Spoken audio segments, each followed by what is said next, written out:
All right, everybody, welcome to the Backseat Huddle podcast, episode 78.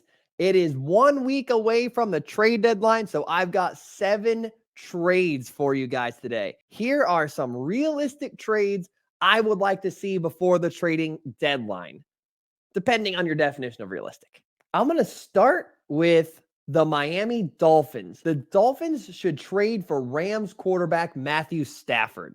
This trade makes a shit ton of sense for both teams. I think it's fair to say that the Dolphins offense is just a little bit fraudulent.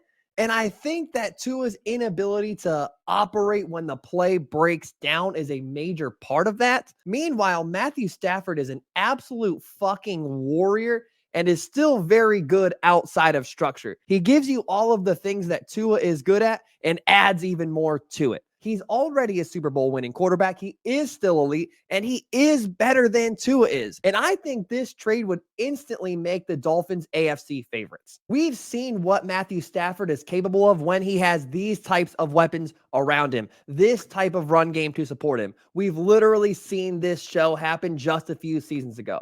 So if you're the Miami Dolphins, what makes you think you wouldn't get the same results as the Rams did? The Rams, on the other side of this, they're not winning shit this season, and they should commit to making this a rebuilding year. So why not lean into that and get into the Caleb Williams, Drake May sweepstakes while you still can? You got the Super Bowl out of Stafford. You got the value you wanted when you traded for him. So why not try to recoup some of those picks back? This trade won't happen because of Mike McDaniel's love affair with Tua.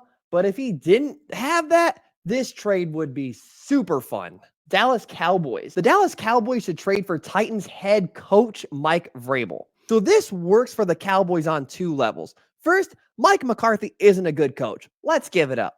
Second, Dak Prescott isn't a great quarterback, and Mike Vrabel is the only coach in recent history that's had a deep playoff run without elite quarterback play. Mike Vrabel seems like a perfect fit in Dallas. He's an excellent defensive head coach, and they have an excellent defense. He's also been successful enough in hiring offensive coordinators that he's been able to win games despite an average quarterback in Ryan Tannehill. The Titans rode an elite rushing game and excellent pass rush to an AFC title, which is exactly what Dallas is hoping to do right now. At this point, we know what Dallas is, and there isn't really an elite quarterback to help get them over the hump. So if you can't get better at quarterback, you need to get better with your scheme. And clearly, Mike Vrabel knows what he's doing at the top. He regularly wins games that he has no business winning in a very Mike Tomlin-esque way. So if Mike Vrabel had and was moved to an overall more talented team,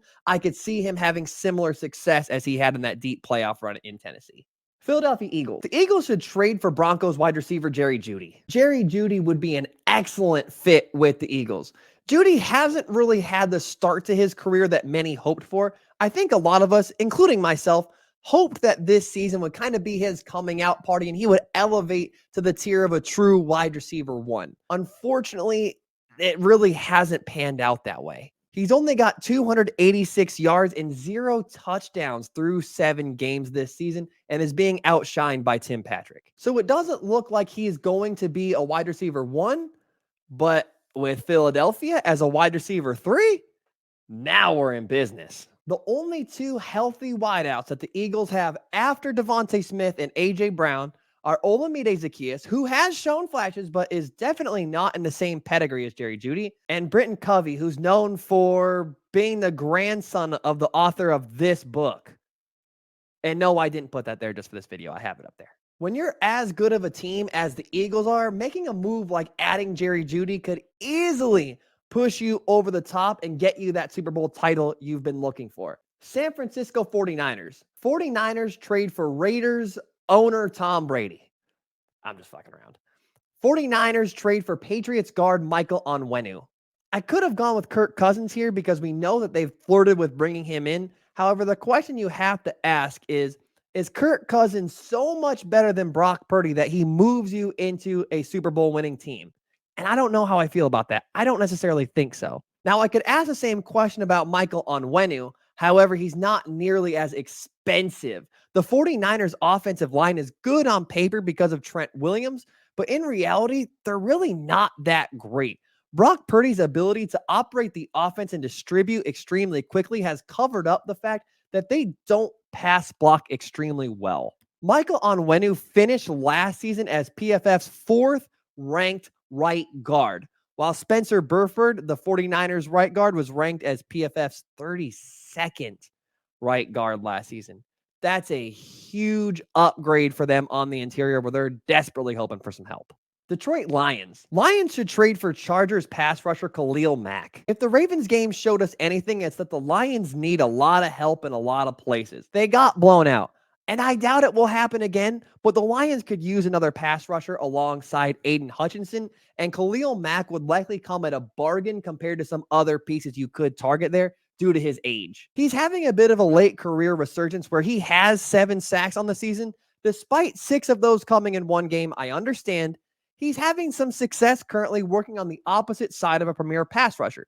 So why not bring him into the fold in Detroit for the same thing? You can never have too many good pass rushers, and having a veteran presence in the building to help teach Aiden Hutchinson some tricks of the trade, the benefits there are obvious. On the other side, the Chargers need to unload some pieces and rebuild their offensive line and get younger and healthier at wide receiver. Given they just signed Justin Herbert to huge money, they should be focused on supporting him as much as possible. In an offensive league, build your team around your very expensive quarterback. Kansas City Chiefs. The Chiefs should trade for Vikings wide receiver Justin Jefferson. I don't think that this trade is super likely, so I have some more likely alternatives at the end. But Justin Jefferson has made some comments in the past that he's unsure about re-signing with Minnesota due to the quarterback situation. And he's been shady toward Kirk Cousins in the past, leaving him off of his top 10 list. So if the Vikings are unable to get a deal done with him, they should, and they will likely ship him off. Is it possible those comments about him being unsure, whatever, is just a bargaining tactic to get a larger contract? Probably, but still, if there's any truth to it, the Minnesota Vikings might explore a trade there. And is there any team that is more wide receiver needy than the Chiefs? Maybe the Panthers, but I don't feel confident even saying that.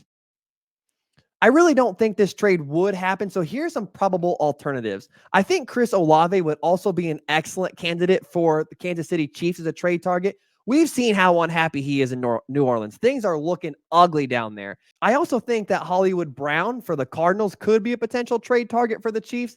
Even though he was just traded there, the Cardinals might want that first-round pick back, and they're probably going to use one of their top picks on Marvin Harrison Jr. So I could see them being willing to offload Hollywood Brown once again. Buffalo Bills. The Bills should trade for Titans running back Derrick Henry. The Bills need Derrick Henry. They need him because his presence almost forces the Bills to run the ball and stick to it. James Cook is good, and I mean this as no disrespect to him, but the Bills need balance, and they get away from running the ball way too quickly and way too easily. If you're Ken Dorsey, the Bills offensive coordinator, and your brass trades for Derrick Henry, they're going to expect you to run him. Doing the whole giving your running backs 10 carries and less bullshit that he likes to pull, that shit won't fly if Derrick Henry's on the roster. It also brings the added benefit of having Derrick fucking Henry to your offense. This offense with a legitimate run game would be absolutely deadly. We saw what the Chiefs looked like at the end of last season when they had Isaiah Pacheco carving it up. Who's to say this Buffalo Bills team wouldn't be just as deadly and couldn't have a very similar run with Derrick Henry on the roster? I don't have to explain to you why he makes sense in this offense, and he's already being seen as a potential trade target around the league. So that's it, guys. That's my show. Let me know if you guys think I missed anybody. Let me know who you think you'd like to see on your team. Feel free to like and subscribe. Take care, everybody.